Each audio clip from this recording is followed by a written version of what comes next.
بسم الله الرحمن الرحيم. الحمد لله رب العالمين، والصلاة والسلام على أشرف الأنبياء وخاتم المرسلين محمد وعلى آله وصحبه وسلم. ربنا هب لنا من لدنك رحمة وهيئ لنا من أمرنا رشدا. ربنا أرنا الحق حقا وارزقنا اتباعه، وأرنا الباطل باطلا وارزقنا اجتنابه.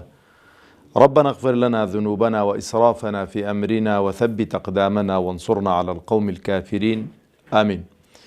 بسراني برزو خوشويستو قدرگران بنراني آزيز، سلام و رحمتي خواي پروردگار برجي بسر همولايك ماندا. خواي پروردگار عاقبت خير مان بكا، سربرز و سرفرازي دنيا و قيامت مان بكاتن.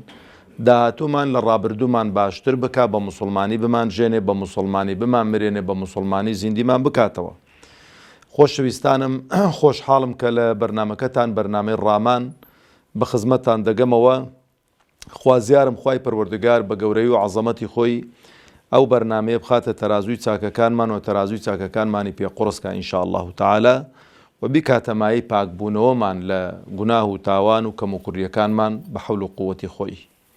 خۆشەویستانم، لە حەڵقەی ئەمڕۆی بەرنامەی ڕامان ئەگەر لە قورئانی بەرز و بەڕێز کەلامی خوا ورد بینەوە، بابەتێکی دیکەی زۆر هەستیارمان دەکەوێتە بەرچاو کە زۆر دووبارە بۆتەوە، ئەویش کەلیمەی ئەڕەسوولە یان ڕوسوولە یان نەبی. ئەو بابەتە خوای گەورە تەبارەک و تەعالا گرنگی زۆری پێداوە و زۆر دووبارەی کردوتەوە بۆی کە ئێمەی ئیمانداریش، ئێمەی موسڵمانیش وە خەڵکی بەعام بە هەندی وەربگرن. طبعاً کەلیمەی ئەڕەسوول واتە نێردراو، قاسید 267 جار لە قورئانی پیرۆزدا دووبارە بۆتەوە. کەلیمەی نەبی 79 جار دووبارە بۆتەوە لە قورئانی پیرۆز. طبعاً پێغەمبەران عەلەیهیم السەڵات وەسسەلام نێردراوی خوان، بەو واتایی نێردراوی خوان خوای گەورە تەبارەک وتەعالا لە هەر زروف و سەردەمێک کە ئیرادەی وابووە، قەسدی وابووە، نێردراوێک ڕاستپێرێ، قاسیدێک ڕاستپێرێ، تەماشەی ئەو کۆمەڵگە و مجتەمەعی کردووە، چێ لەو کۆمەڵگە و مجتەمەعە، لەو شارۆچکەیە، لەو بوقعەیە لە هەموو کەس چاکتر و باشتر و داوێن پاکتر و سادقتر و ڕازگۆتر و ئەمینتر و بەغیرەتتر و بە شەهامەتترە، ئەوی ڕاست پاردووە، جوبریلی بۆلا ناردووە کە جوبریل عەلەیهی سەڵات وسەلام پەیامی خوای پەروەردگاری پێداوە بۆی ئەو پەیامە بە خەڵکی بدات. خۆشەویستانم، گرنگی ئەو بابەتە لە چدایە؟ گرنگی ئەو بابەتە ئینسان کە تەماشای قورئان دەکا لەوەدایە کە خوای پەروەردگار تەبارەک و تەعالا دەیەوێ پێمان ڕابگەێنێتن ئەگەر پێشەوەی کە لە دنیا دەچینە دەر خوای خۆمان نەناسین. چونکە یەکەم پرسیار لە ناو گۆڕ کە لێمان دەکرێت ئاگاتان لێبێ، یەکەم پرسیار چییە؟ مەن ڕەبوک، چێ خوای تۆ بوو لە دنیا؟ ئەگەر خوای بە حەق کە لە ڕێی پێغەمبەرانەوە عەلەیهیمو السەڵات وەسەلام دەتوانی بیناسی، بتناسی بێ، ئەو بۆ خۆت بەختەوەر و ئاسوودە دەژی، هەم لە دنیا هەم لە دوا ڕۆژیشدا و هەم لە ناو گۆڕیشدا ئەتوانی پرسیارەکە زۆر بە ڕاشکاوانە بدێ و بڵێ ئەڵڵاه ڕەبی، ئەڵڵا پەروەردگاری ئێمەیە و پەروەردگاری ئێمە بووە، خوای ئێمە بووە، بەدیهێنەری ئێمە بووە، ڕازیقی ئێمە بووە، پەرستراوی ئێمە بووە. زۆر بە زبانێکی فەسیح وەڵامەکەی خۆت دەدەیەوە و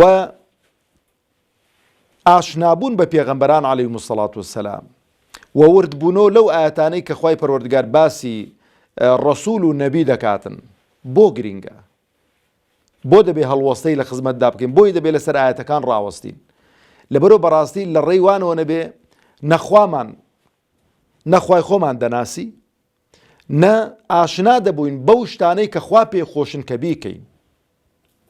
خوای گەورە تەبارەک و تەعالا ئەو شتانەی کە پێی خۆشە کە ئینسان و عەبد و بەندەکانی خۆی ئەنجامی دەن لە ڕێی پێغەمبەران و عەلەیهیمو سەڵاتو وەسەلام پێ ڕاگەیاندووین. بۆی کە ئەو پەیامەی خوای پەروەردگار کە ئاراستەی کردوین پێغەمبەران عەلەیهیمو سەڵاتو وەسەلام بەدەستێکی ئەمین پێیان ڕاگەیاندووین، ئینسانی موسڵمان جێبەجێکە لە کات و شوێنی خۆیدا. ئەوجا کۆمەڵە بابەتێکی دیکە هەیە خۆشەویستانی خۆم، نە بە عەقڵ دەرچی پێ دەکرێ، نە بە عیلم دەرچی پێ دەکرێ، و نە بە تەکنۆلۆژیا و تەتەووری سەردەم دەرچی پێ دەکرێ. قەزایی غەیبین، ئەو قەزایانە کە خوای پەروەردگار تەبارەک وتەعالە ئاشکرای نەکردوون و ئاشکرایان ناکاتن بۆ خەڵکی هەندێکی کە لە ڕێی پێغەمبەرانەوە عەلەیهیمو سەڵاتو وەسەلام خوای پەروەردگار خەڵکی پێ ئاشنا کردووە. ئاشنابوونەکەوەی چیە؟ کە معلوماتێکی پێداوین دەربارەی ئەو قەزیانە کە تۆ مەسەلەن کەسێک دێ بابەتێکت پێ دەڵێ، ئەو کەسە مەدای باوەڕ پێبوونی تۆ بەو قەزیەیە دەوەستێتەوە لەسەر ڕازگۆیی ئەو ئینسانە. پێغەمبەرانیش عەلەیهیمو سەڵاتو وەسەلام ڕازگۆ بوون، لە تەمەنی پێش پێغەمبەرایەتیشان عەلەیهیمو سەڵاتو وەسەلام درۆیان نەکردووە، خیانەتیان نەکردووە، پەرژینێکی قایم بێ لێیان. لەبەرەوە تەماشەکە هێڕەقل کاتێکە پرسیار لە ئەبوو سوفیان دەکا دەربارەی پێشەوای مرۆڤایەتی محەممەد الموستەفا صلی الله عليه وسلم، دەڵێ پێشەوەی کە ببێتە پێغەمبەر بڵێ من پێغەمبەرم، درۆتان لێبینی بوو لەو پیاوەی؟ ئەبوو سوفیان ئەو کاتێ موسڵمانیش نەبووە. ئێستا کابرای کە ناموسڵمانە نەک ناوەکە خۆی بە موسڵمانیش دەزانێ، 1001 درۆ دەکا بۆ موسڵمانان، 1001 بوختان دەکا بۆ موسڵمان، دەشزانی کە درۆ دەکات، دەشزانی کە ڕاست ناکاتن، بەس هەر دەیوێ ڕێی عام چەواشە بکاتن. زۆر گەلێک زاری کەش گوتومە کافرەکانی سەردەمی پێغەمبەری خوا عەلەیهی سەڵاتو وەسەلام بە 1000 ئاو شرابوون و لە چاو کافرەکانی ئێمە. کافرەکانی سەردەمی پێغەمبەری خوا عەلەیهی سەڵاتو وەسەلام ڕاستگۆتر بوون، بە وەعد و بەڵێنتر بوون، بە شەهامەتتر بوون، بە خزمایەتیتر بوون. صفەتی چاکیان گەلێک زۆر و کافرەکانی سەردەمی پێغەمبەری خوا عەلەیهی سەڵاتو وەسەلام. بەس ئەو کافرانەی سەردەمی ئێمە نە ئەخلاقیان تێدا دەبینی، نە ڕاستگۆییان تێدا دەبینی، نە دەستپاچیان تێدا دەبینی، هەرچی صفەتی خەرابەتیاندا کۆبووتەوە. ئولائیکە کەلئەنعام بەل هوم ئەضەل، لە ئاژەڵ و لە حیواناتیش خراپترن. بەرۆ بەڕاستی زۆر گرینگە. ئەبوو سوفیان دەڵێ ما جەڕەبنا عەلەیه الکەذب، دەڵێ تا ئێستا درۆمان لێ نەبینی بوو، و هەر بە صادق الئەمین مەشهوور بوو. کەواتە خۆشەویستانی خۆم، ئەو بابەتە خوازیارم من و ئێوەش کاتێک کە ئەو ئاەتانە دەخوێنینەوە کە باسی پێغەمبەرت بیست، باسی ڕەسوولت بیست، باسی نەبی تویست هەڵوەستە بکە، بزانە خوای پەروەردگار تەبارەک وتەعالە چی پێدا ڕاستپاردووە، چی پێدەفەرمێتن.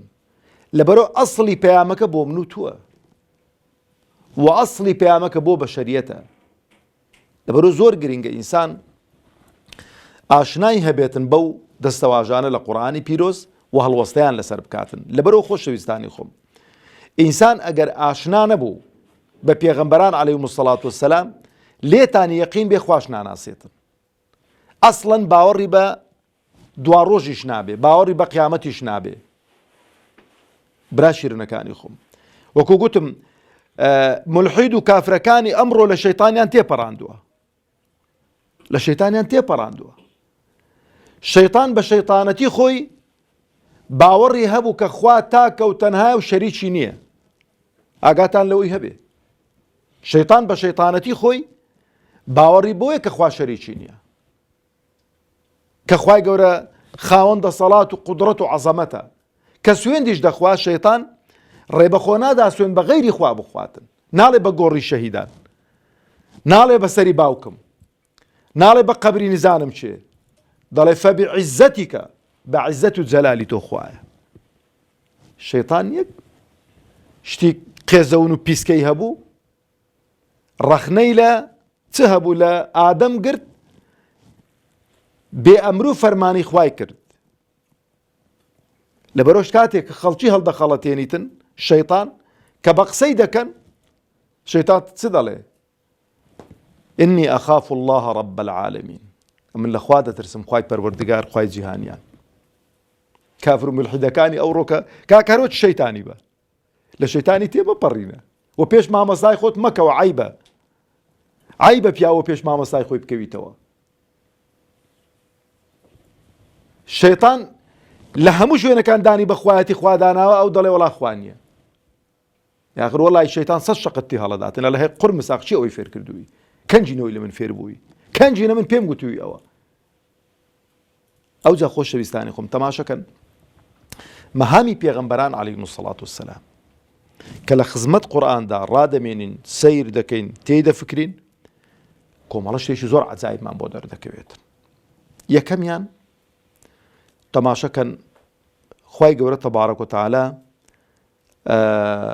دعاي باوكمان إبراهيم عليه الصلاة والسلام أبو الأنبياء تندل صوز بن بو خلش كاتيك خيزانكي وكركي لمكي بيروز كهيج معالمي آوداني وجياني تيدانا بو بتنها لو تسولواني بزيان ديالي بأمر فرماني خوا زور عزايبه أو ذاك دعاء هذا فرمي ربنا لسورة البقرة آياتي 129 ربنا وابعث فيهم رسولا منهم خوايا پروردگارا لناو خویان پیغمبرێکیان بۆ بنێری پیغمبرێکیان بۆ ڕاستپێری يتلو عليهم آياتك آياتكاني تويان بسردا بخوينيتوا ويعلمهم الكتاب والحكمة فيري قرآن يانكا وفيري السنة وجياني يعني فيري السنة صحيح خويان كاتن حكمة باش يجي زوري علماء دفرمون سنة پیغمبر عليه الصلاة والسلام هندي يجي دفرمون حكمة يعني سي يعني كاربزي كارلزي و بوي فيري هوان كاتن تي حق و تاك و باشا بيكن خول هرتي خراب و خرابكاريا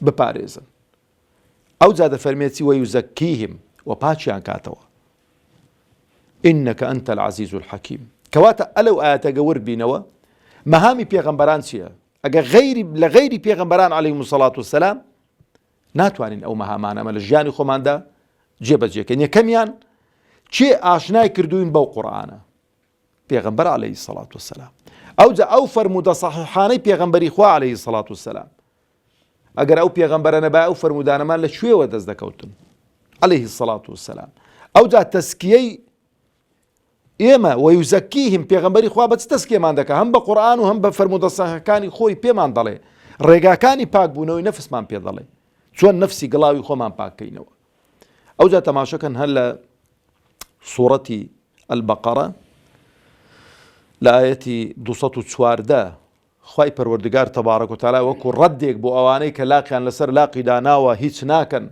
وبتماي لايسر وشن بتماي لايسر وشن زورم بيني وان كاورا دبيني ننويج دكا انا بروجو دبي غالطي باسلام ده هبا بيكني وش دلت دجبيني ليون در داخو زي چن خوشترا والله غمانت نبي زيتو نا خوشترا هر غمانت نبي زيتو زور زوري نا خوش اگه توبه نكاي ها زيتا دياره وكو تشبيه نبي ضل كابرايك ناوي نايم جيشتا ما مستايشي بويك خلق نارحت نبي بناو هنا وانا ب او قوتي ما مستاك لي برسي قوتي فلان كز قوتي مالت لشويه قوتي ما مستا مالي حقيقي ضليان مالي مجازي ولا لدستواجي او انا بكارديتن توريه او قوتي اذا زانم مالي حقيقي جهنم بس مالي مجازي كت لشويه يعني لدنيا مارت لشويه زبراستي اوي كاوا قال طبع عباده خوا برستي ومسلمان نابي ودل دزاني داخو بيش بي ابنا همومان دزاني بيشي اگه توبه نكي بيشي تو دروي بو دوزخ خوا پنامان دات خوای ګوره تبارک وتعالى لير د فرمي ام حسبتم ان تدخلوا الجنه واغمان دبن وا تصور دكن هر اوا باساني راس شكابراي قوتي ودزانن باركو راز ببيت دنجي بسي وكسنر مالت لشيء ام حسبتم ان تدخلوا الجنه واغمان دبن راز برون بو بهشتي ببي اوي كتوستان لي بنيشي ها ببي اوي شقك تاني يبكوي ببي اوي كبريندار بن ببي اوي كشهيد بن ببي اوي كمال من ضالي لسردانين ببي اوي كنار حتيان بتشيجن لبينا اخوا ولما ياتكم مثل الذين خلوا من قبلكم تەماشەی ژیانی پێش خەڵکی خۆتان کرد. یعنی چی؟ وەلەمما یەئتیکم، یعنی هەتا ئەوەی کە بەسەرەوان هاتووە بەسەرە تووشنێتون. ئەوەی مانایەکە هەتا ئەوەی کە ئەوان تووشی هاتوونە تووشی نەی. لەبەرەوەی گەلێک جار بەو براو عەزیزانە دەڵێم کە لە کاری ئیسلامیدا ئیش دەکەن کە دەبینین مەسەڵەن خوای گەورە دەروی خێری کردوتۆ دەڵێم ئەگە خوا ئەوەمان لێ قبول کات دەبێت ڕۆژی 1000 جار سوزدەی شکر ببین. ئەگە قیاسی کەین بەو موسڵمانانی کە هەر لەو سەردەمەی خۆمان کە لە مەعانات و ئێش و ناسۆریدا دەژین، بەڕاستی ئەگەر خوا ئەوەمان لێ قبول کا ئەوە دەبێ 1001 سوزدەی شکر بۆ خوا بین تەبارەک وتعالە. یا ڕەبی خوا لێمان قبول کەی. ئەو جا دەفەرمێتی مەسەتهم البەئساء والضەڕاء وزولزلوا، هەرچی ناخۆشی و ناڕەحەتی دنیایە تووشیان هات، لە برسێتی، لە ترس، لە برینداری، لە شەهیدی، حتاوە وەزولزلوا یانی چی؟ ویان لێ هات بوو کە شوێنێک نەبوو لەسەر ئەو زەویەدا تێدا ئۆقرە بگرن. ئەوەندە بازنەی ئیبتیلا و موسیبەتیان لێ تەسک ببووە. حتى يقول الرسول والذين آمنوا معه متى نصر الله، يعني خوا عفوتان كات حتى وايلي هاد أو بيغمبراني عليه الصلاة والسلام كبيغمبريش بون لقل قوم كان دابون هندنا رحد بون هاواريان ليها استاو متى نصر الله. خوايا كان جن أو نصرتي خود دنيلي تا خوايا يقول فرمي إن مع العسر يسرا إن مع العسر يسرا. طبعا زانيان دفرمون عسرك يك بس يسرك دونا دوش إيش لعار جدا. خواهي يقول هذا فرمي ألا إن نصر الله قريب. نصرتي إخواني سكي إنسان بأميد بولا هموش تيجي دست بخود أبردان وتسليم بوي خواهي يقول فرياد دكويت بلام نك آوا هيش نكي وخو نزوليني ولا هليس أو تسليم بوبي دبي همو هو كاريشي سرخستني ديني خواد قربيته بر همو جهدو ماندوبون ومشقتك تصرف كرد به أوي كبعقل الدابه بخشي بيتت أو كاتي خواهي قورة تباكت وهيست بينك لا خواهي قورة تداخل دكات. أو زال سورة آل عمران تماشا كان خواهي قورة الآيات سطو بيستو سيدة فرمي وأطيعوا الله والرسول. خلشينا جورايالي خواهو بيغمبران بن جورايالي خواهو بيغمبري خوابن عليهم الصلاة والسلام. أو عناي بيش يمد بي جورالي بيغمبري خوان بوبن وإيمش أو سردما هرچی کە لەسەر ڕووی زەویدا دەژی جێڕایەڵی خوا و پێغەمبەری خوانە بێ شمولی ئەو ئاەتە ناکات. ئاەتەکە چییە؟ تەواوکەری لەعەلەکم تورحەمون، خوای گەورە ڕەحممان پێ ناکات. ئەگەر بمانەوێ شمولی ڕەحمەتی خوا بکەین دەبێ جێڕایەڵی پێغەمبەر بین عەلەیهی السەڵات وەسەلام، جێڕایەڵی خوا بین. خۆشەویستانم لە سوورەتی ئەننیسا ئاەتی 42 خواهي قورة تبارك وتعالى دفرمي هر درباري بيغمبران عليهم الصلاة والسلام يومئذ يود الذين كفروا وعصوا الرسول لو تسوى بهم الأرض ولا يكتمون الله حديثا. خوابنا من دا يا رب العالمين. أو روجك الروجي دعائية دفرمي أوانيك كافر بون بس وعصوا الرسول و سربيتشي أمر فرمان كان بيغمبري عن كردو عليه الصلاة والسلام لو تسوى بهم الأرض أقد دقا أرس تخذ بكري إنه دقا أرس تيكلاو بكري إنه ببنو خوالة ميش ولا يكتمون الله حديثا. جرأتنا كان هيج تيك الأخوانا شيرنوا بوتشكا قزمانيش قصانكا دستو قاتسو تساو أوانا بقصدين شاهدي لسرو إنساني ددن. أو جا خوش بستاني خوم آخر آيات كقلتم بزار خوش بڵێ وڵات 267 ئاەت لەسەرەوە هاتوون باسی هەمان بکەین وەکو نوبزەیەک و جیاوازی بابەتەکانم هەڵبژاردووە. آخر ئاەت لە خزمەتی دەوەسین و کۆتایی بە بابەتەکەمان دێنین ئەمڕۆ ئەویش سوورەتی ئەلمائیدە ئاەتی 109 لە ڕۆژی قیامەت خوای پەروەردگار چ دەفەرمێ یەومە یەجمع الله الرسل هەموو پێغەمبەران کۆ دەکاتەوە، هەموو پێغەمبەران کۆ دەکاتەوە. فيقول ماذا أجبتم لێیان دەپرسی دەڵێ خەڵکەکانتان چۆنیان وەڵامیان دانەوە.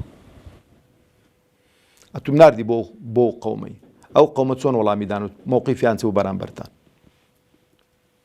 پێغەمبەران چ دەفەرموو؟ قالوا بە یەک دەنگ لا علم لنا، خۆیان بەخوا نازانین. بۆ چکە ئیمان پەیوەستە بە دڵەکانەوە.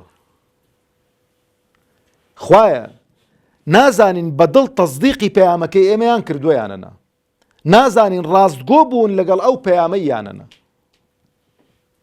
باشە ئینەکە ئەنتە عەلام الغویوب، خوایە تو بە خۆت غەیب زانی و بە خۆت دەزانی چێ بەدڵ قەناعەتی بەو پەیامە بووە و دوای ئەو پەیامە کەوتە. ئەوش یەک دەرسی زۆر گەورە و عەزیممان پێ دەڵێ لێرە چییە؟